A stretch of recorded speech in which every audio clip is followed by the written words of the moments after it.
नमस्कार मैत्रिणींनो, मी सुनीता, फूडी सुनीता ह्या चॅनलमध्ये तुमचं खूप खूप स्वागत आहे।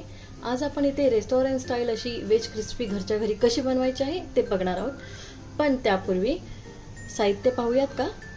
मी घेतलेली आहे फरसबी अशी उभी चिरून घेतलेली आहे, शिमला मिर्च, फ्लावर, गाजर, बटाटा, कांद्याची पात उभी चिरून बारीक चिरून घेतलेली आहे। आता ह्या भाज्या ज्या आहेत त्या सर्व मी उभ्या चिरून घेतलेल्या आहे, फक्त कांद्याची पात आपल्याला फोडणीकरिता लागणार आहे, त्यामुळे मी बारीक चिरून घेतलेली आहे। डार्क सोया सॉस आहे, शेजवान चटणी आहे, टोमॅटो केचप, अद्रक लसूण हिरवी मिरचीची पेस्ट आहे, त्याचप्रमाणे कांदे घेतलेले आहेत, ते असे चौकोनी शेपमध्ये कापून घेतलेले आहेत, शिमला मिर्च आहे, ब्लॅक पेपर आहे म्हणजेच मिरपूड, विनेगर, इथे मी घेतलेला आहे कॉर्नस्टार्च पावडर, मैदा, चवीनुसार मीठ आणि बेकिंग पावडर। तर पाहूयात पुढची कृती। इथे तुम्ही पाहू शकता मी गॅसवर एक कढई ठेवलेली आहे आणि त्यात पाणी घातलेले आहे। तर ज्या भाज्या आहेत त्या आपल्याला अर्ध्या कच्च्या म्हणजे 50% इतक्या शिजवून घ्यायच्या आहेत। तर त्याकरिता इथे मी थोडंसं मीठ घातलेलं आहे,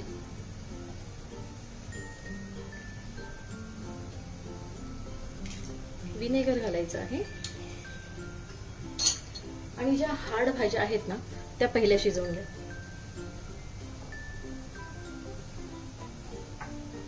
हार्ड भाज्या म्हणजे गाजर,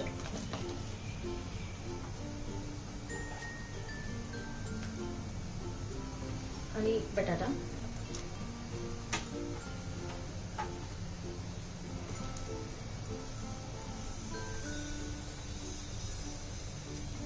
हे अगदी 5 मिनिटं व्यवस्थित अशा उकळल्या त्यानंतर आपण दुसऱ्या भाज्या घालणार आहोत, म्हणजे फ्लावर, फरसबी आणि शिमला मिर्च। तरी 5 मिनिटं झालेली आहेत आणि जो फ्लावर आहे, फरसबी आहे तो इथे जाईल, त्याचप्रमाणे शिमला मिर्च। आता इथे सर्व भाज्या आपल्या व्यवस्थित अशा पाण्यामध्ये गेलेल्या आहेत, मस्त अशा उकळत आहेत।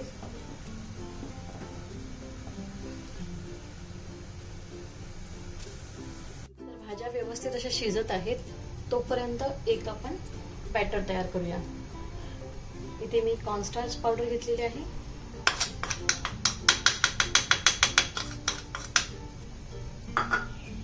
त्याचप्रमाणे मैदा।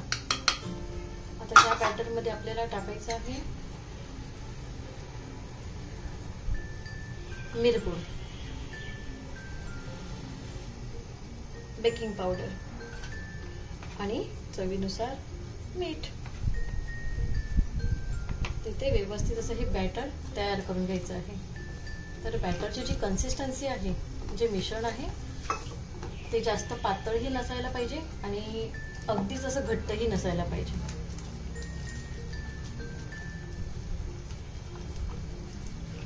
फक्त भाज्यांना व्यवस्थित असं त्याचं कोटिंग झालेलं पाहिजे।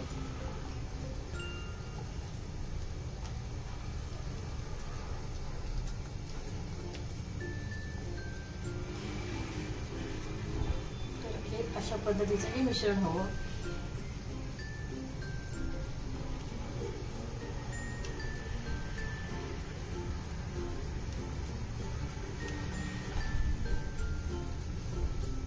तर हे 10 मिनिटांसाठी बाजूला ठेवून देऊया।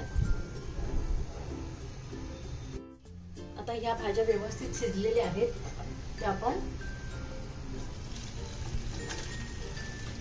गाळून घेऊया।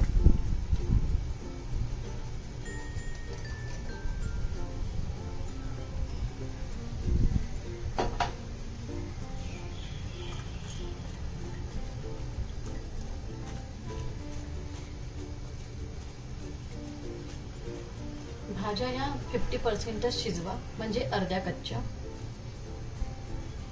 तर इथे भाज्या व्यवस्थित अशा गरम आहेत, त्याच्यावर आपल्याला एक कोटिंग करायचं आहे। इथे कॉर्नस्टार्चची पावडर आहे, ती व्यवस्थित अशी मिक्स करून घ्या।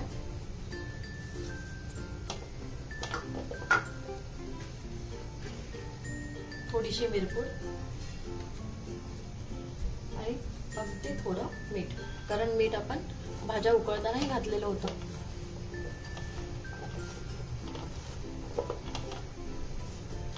गरम गरम जर भाज्यांवरती तुम्ही कोटिंग घालाल तर व्यवस्थित असं हे कोटिंग बसतं। एक कॉर्नस्टार्च पावडरचं कोटिंग मी इथे लावत आहे।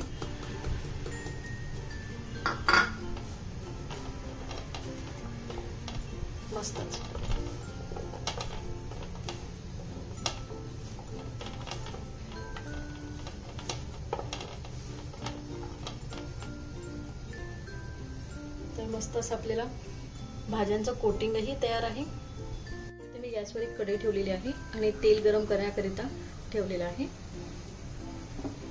ते तेल व्यवस्थित असं गरम झालेलं आहे आणि ज्या भाज्या आहेत त्या व्यवस्थित सोडून घ्यायच्या आहेत.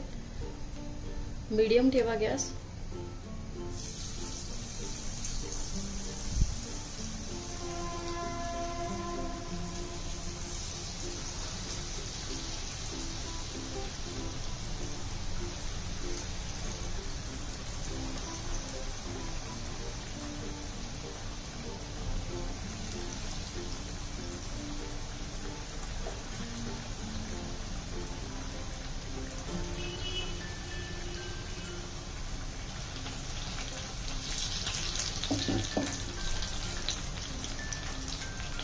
व्यवस्थित अशा भाज्या तळायच्या आहेत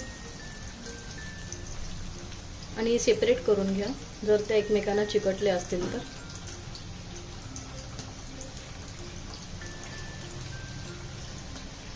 व्यवस्थित अशा भाज्या तळून झालेल्या आहेत.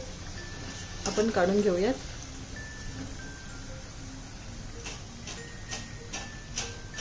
कुरकुरीतपणा किती आलेला आहे भाज्यांमध्ये हे तुम्हाला आवाजाने कळलंच असेल.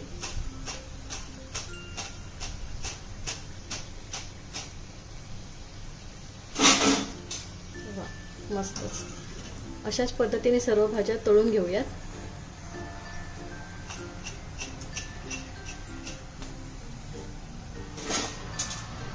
तर इथे पाहू शकता भाज्या व्यवस्थित अशा तळून झालेल्या आहेत.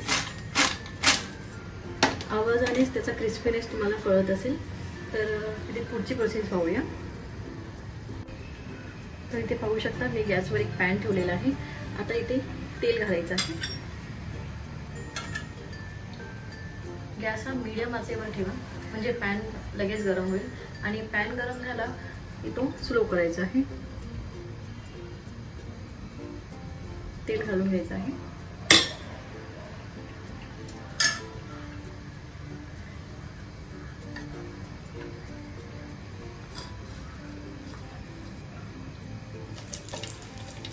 कांदा घातलेला आहे. थोडीशी शिमला मिरची घाला. आवडत असेल तर घाला, नाही घातली तरीही हरकत नाही.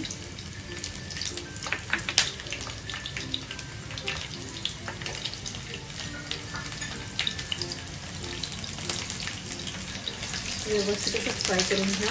आपल्याला जास्त ते जाळायचं नाही म्हणजे जास्त असं कलर ब्राऊन करायचा नाही. हलकंसं भाजून घ्या.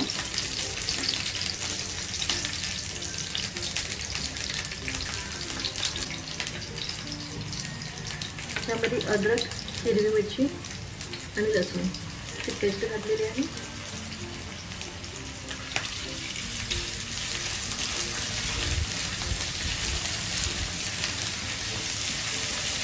किती पातळ स्लायसेसचे तुम्ही अद्रक, लसूण आणि हिरवी मिरचीही घालू शकता. पण जर लहान मुलं खाणार असतील तर पेस्ट घाला.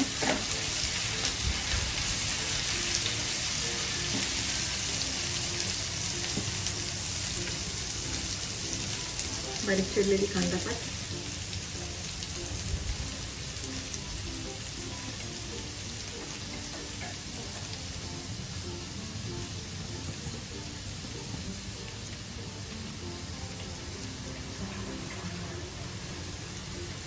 शेजवान चटणी,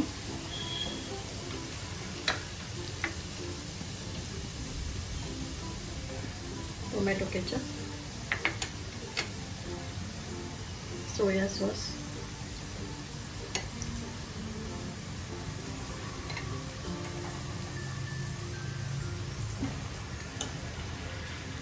हे सर्व घालून व्यवस्थित असं मिश्रण मिक्स करा.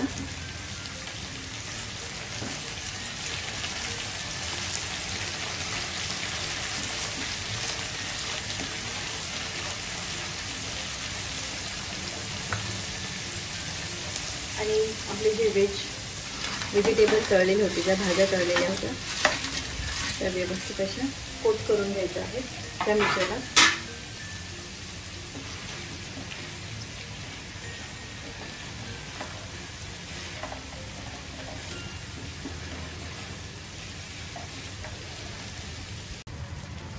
वाव, मस्तच. सर्व सॉसेसमध्ये या व्हेजिटेबल व्यवस्थित अशा कोट झालेल्या आहेत. खाण्याकरिता थोडीशी मी इथे कांद्याची पात घालणार आहे. मस्तच इथे आपली व्हेज क्रिस्पी रेडी आहे.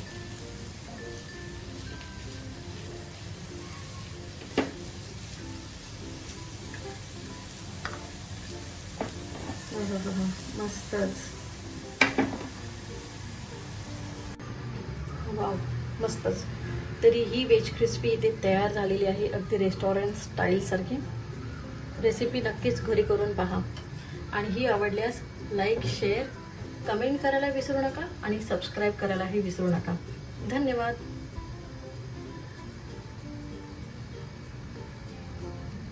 एन्जॉय.